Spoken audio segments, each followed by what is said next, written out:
E aí, gente boa, tudo bem? Tudo bem com vocês? Tudo bem com seus familiares? Espero que sim. Olha a data já. Estamos em julho, mais um mês, com as nossas aulas gravadas, aparentemente indo tudo bem. Espero que esteja tudo bem mesmo. Confiando em você, que você está assistindo às aulas para fazer as atividades e quando nós nos encontrarmos, resolver qualquer dúvida e fazer as lições. Lembra, você está num ano muito importante. Você está no último ano, terceiro, daqui a pouquinho você está fazendo umas provas muito importantes aí para seguir sua carreira. Então, tem que levar a sério. Eu sei que você está levando, tá? Então, qualquer dúvida, já sabe. Quando nós nos encontrarmos para tirar dúvida, ou então vai mandar a pergunta para mim. Trocamos, você já percebeu, né? Trocamos agora o nosso assunto, começamos a falar de parasitoses, que é um problema sério em alguns países, o nosso tem um problema sério.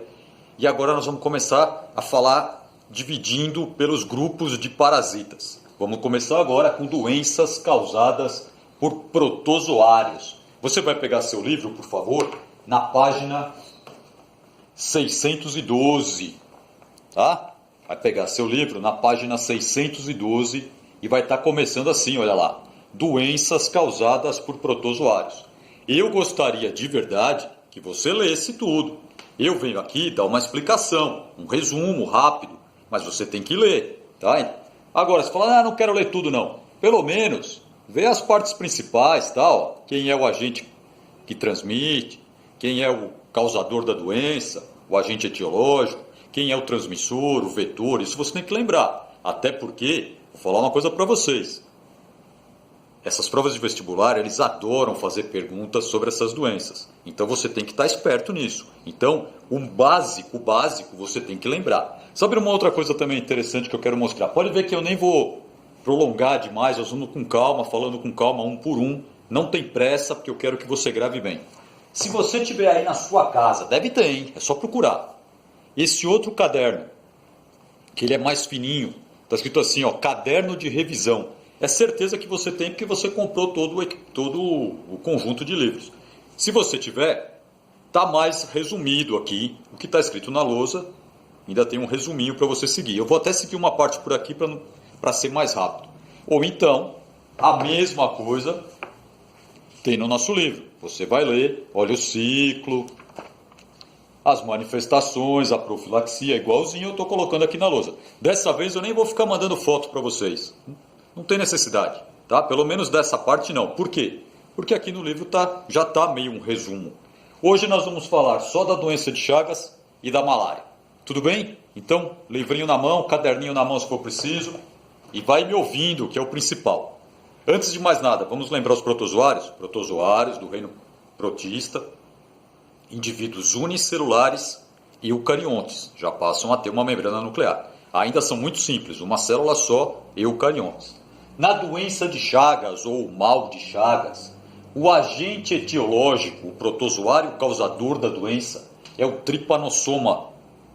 Para não esquecer, Trypanosoma cruzi. Ele é um flagelado, até tem um desenho bem simples para você lembrar.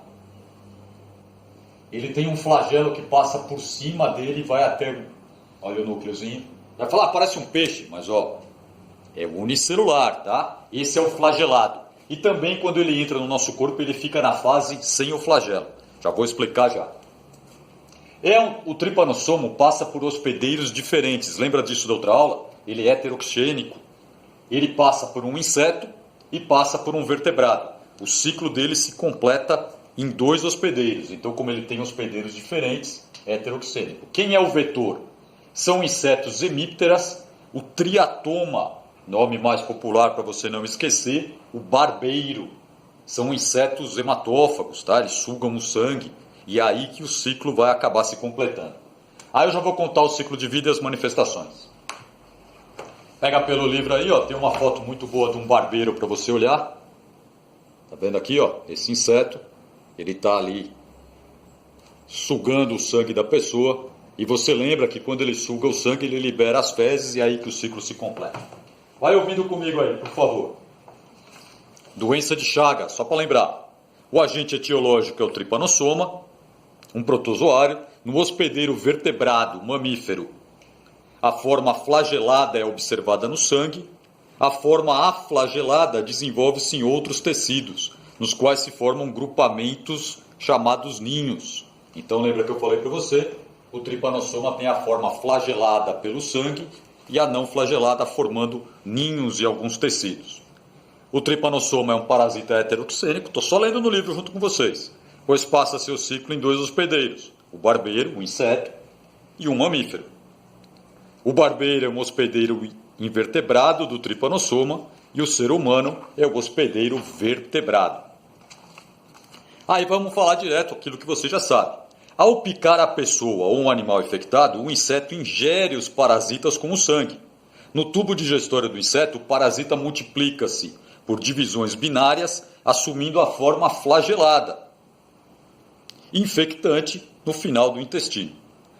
Ao picar uma pessoa e defecar, aí que é aquela historinha, o barbeiro elimina o parasita com as fezes, pelo orifício da picada, por lesões provocadas pela coçagem, ou mesmo através de mucosas íntegras, na boca, nariz, essa dor é mais difícil de entrar, mas pode acontecer.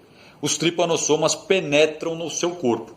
Lembra que até tem aquela história de comer o açaí, quando se moer um tripanossoma junto, pode acontecer. Quando o açaí não é pasteurizado, a gente já discutiu isso.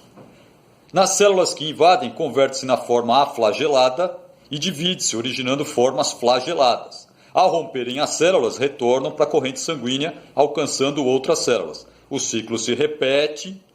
Toda vez que o inseto for lá, beber o sangue, ele ingere o parasita, passa pelo intestino, tem a multiplicação, forma, sai nas fezes, se entrar de novo na corrente sanguínea, começa todo o ciclo outra vez. Então esse ciclo é bem simples, mas por favor, eu quero que você leia lá. A doença de Chagas tem fases aguda e crônica. As principais manifestações, já estamos aqui, hein?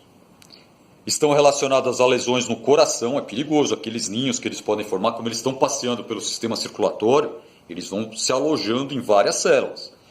Lesões no coração e no tubo digestório. Cardiomegalia faz o coração aumentar. Dilatação do esôfago e megacólon, dilatação do intestino grosso. Medidas profiláticas, o jeito da gente tentar combater essa doença.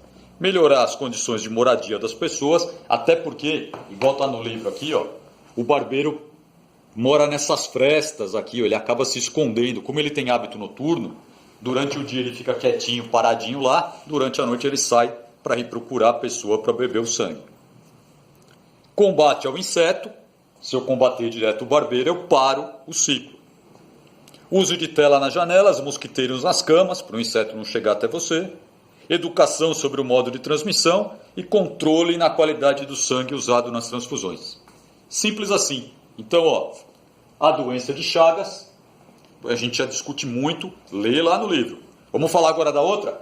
Da malária, uma doença séria também. O agente etiológico agora é o Plasmodium. Tem vários tipos, tá? Plasmodium vivax, esse talvez seja o que a gente discute mais. Também usa 2 hospedeiros, um inseto e um vertebrado. O vetor é o mosquito prego. Ele agora é o inseto que passa a doença. Só as fêmeas são hematófagas, só as fêmeas bebem sangue, só elas transmitem a doença. Aí o ciclo de vida nós vamos falar agora aqui. Acompanha comigo aí que eu vou ler. Se você tiver com o livrinho menor, é um resumo, é mais fácil. Se não, acompanha pelo livro grande, é a mesma coisa. Tá? Ó, não vou ficar falando isso toda hora. Olha aqui uma região com grandes casos de malária, aí vai estar mostrando o ciclo, que é bem importante você saber, as febres que vão acontecendo, a profilaxia de combate. Aí ali já é outro assunto. Acompanha comigo, por favor, que esse é rápido. Os agentes etiológicos são os plasmódios, protozoários esporozoários, esses não têm flagelo, do gênero Plasmodium, espécie Vivax, Falciparum, Malari ou Ovale, essa é muito rara. O transmissor é o mosquito prego, do gênero Anopheles, somente as fêmeas são hematófagas e vinculam o parasita. O Plasmodium é um parasita heterocênico, o ser humano é o hospedeiro intermediário e o mosquito é o definitivo. No corpo humano, já vamos falar do que acontece dentro do corpo. Os plasmódios invadem as hemácias onde se reproduzem. provocando a ruptura das células sanguíneas. Quando ela rompe, ela libera principalmente o elemento ferro, o heme, e aí causa febre. É isso que vai estar falando agora. Os ciclos de destruição das hemácias se repetem em intervalos de 48 horas no Plasmodium vivax, 36 no Falciparum, e aí vai trocando. Aí se chama febre terçã maligna. A infecção pelo Plasmodium falciparum, a terçã benigna, o vivax na infecção, e aí vai. Mas aí isso não precisa se preocupar. Você tem que pensar o seguinte: esse protozoário entra, vai até a célula sanguínea, entra na célula sanguínea e rompe a célula sanguínea. Quando ele rompe a célula sanguínea, libera a substância, principalmente a substância ligada ao ferro, que aumenta a temperatura do corpo. Por isso que fala nessas febres com intervalos, é o tempo de romper as células sanguíneas. Na infecção por malária, os esporos acontecem de 72 horas. Olha esse ciclo, tem aqui no livro, grande e no pequeno igual. Tá? Eu vou ler o ciclo com vocês, é rápido. Ao picar uma pessoa infectada, a fêmea do anófeles ingere gametófitos percussores dos gametas presentes no sangue. No tubo digestório do mosquito, os gametófitos se transformam em gametas e ocorre uma fecundação, formando um zigoto, tudo no mosquito. Na parede do tubo digestório, o zigoto vira um oócito, que ao se romper libera o esporócito. Fala, tá muito complicado isso aqui. Então, é só para pensar o seguinte: a fêmea foi lá, picou a pessoa, entrou, ocorre o primeiro ciclo, a fecundação dentro do mosquitinho, vira um zigoto e quando ela vai picar você, ela injeta em você já o protozoário pronto. Esse protozoário corre até as células, invadem as células e estoura. É isso que vai estar falando no finalzinho, na corrente sanguínea, invadem as hemácias, nas quais se modificam e se replicam, originando calafrios que se repetem de 36, 48 a 72 horas. Alguns parasitas sofrem diferenciação celular dentro das hemácias, originando os gametócitos. Aí, quando a fêmea pica, ela ingere o gametócito, fecunda dentro dela e começa tudo de novo. É um ciclo. Como é? O ciclo a gente já viu, as manifestações de febre. Combate, melhor jeito, combater o inseto. Se eu combater direto o mosquito prego, eu quebro o ciclo. Não tem como ele passar, como ele pegar os gametas, fazer todo o ciclo e passar para outra pessoa. Combate aos criadores do mosquito. Água parada é o principal. Uso profilático de drogas antimaláricas na população de maior risco. Quem mora em regiões de incidência maior de malária, existem remédios. Uso de tela nas janelas, mosquiteiros sobre as camas e tratamento das pessoas que já estão com o parasita. Como tem remédio, trata a pessoa e a chance dela piorar é muito pequena, se ela tiver um tratamento adequado. Tranquilo? Essas são as duas principais que a gente vai ver hoje. Na próxima aula eu vou falar mais algumas doenças causadas por protozoários. Hoje o que eu tenho que lembrar são doença de Chagas, agente etiológico, Trypanosoma cruzi. Quem é o vetor? O triatoma, o barbeiro. Malária, agente etiológico, o Plasmodium vivax, lembra desse? Quem é o vetor? O mosquito prego. Nos dois casos, tem dois hospedeiros, um inseto, o barbeiro, e um vertebrado. Na malária, um inseto, o mosquito prego e o vertebrado. Se você olhar pelo livro, vai mostrar aqui também que existem alguns reservatórios do barbeiro na natureza. Tá? Alguns outros animais também abrigam o mal de Chagas. Mas aí você vai ler e já sabe. Qualquer dúvida, você vai me procurar nas aulas ao vivo ou manda mensagem para mim que eu respondo. Tranquilo? Hoje está fácil, hein? E agora as aulas vão ser assim, um pouco mais rápidas para você gravar bem e, principal, prestar atenção nas principais informações. Usa o livro, eu nem vou mandar foto agora, hein? No livro está muito melhor. Grifa o que for preciso, vai marcando tudo direitinho. Daqui para frente agora, é saber tudo para o fim do ano. Beleza? Fique em paz então e até mais.